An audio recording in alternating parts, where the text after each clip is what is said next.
Et puisque nous parlons de récolte et de vendange, suivons ces citadins qui veulent aussi cultiver eux-mêmes leurs fruits et légumes. Les potagers se développent en ville sur la moindre petite parcelle de terre ou d'herbe. Quelques exemples à Lille avec Sébastien Ambert et Soufiane Yassine. Sur les boulevards, au pied des arbres en pleine ville, poussent désormais des tomates.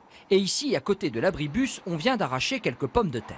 À Lille, poussent des fruits ou des légumes un peu partout, comme par exemple ici, dans ce parc urbain, coincé entre les immeubles et le périphérique. Au milieu des herbes folles, on trouve des courgettes, des pommes de terre ou des cornichons. Julien et Vinciane viennent justement en récolter. J'habite à quoi? À 200 mètres.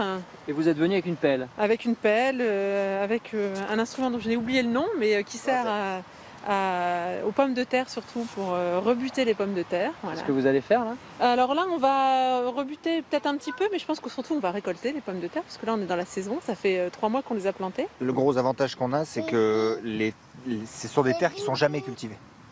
Comme elles ne sont jamais cultivées, elles sont très riches, tout simplement. Bien sûr, ces jardiniers des villes ont eu l'autorisation de la mairie de Lille. Le concept vient d'Écosse, baptisé Incredible Edible, comprenait incroyable comestible, ou l'idée de partager un potager. Ici, chacun vient planter sa petite graine et tous peuvent récolter, à condition de replanter à chaque fois. Il s'est donc créé la communauté du potager. Il y a cette notion de nourriture gratuite et d'abondance partagée. Et après, évidemment, il y a une notion de lien social, de réappropriation de l'espace public, de respect. On se met aussi face à de la délinquance possible, puisque voilà. Mais le vol, en fait, n'est totalement pas possible, puisqu'on n'empêche pas de voler. Donc il n'y a pas de vol.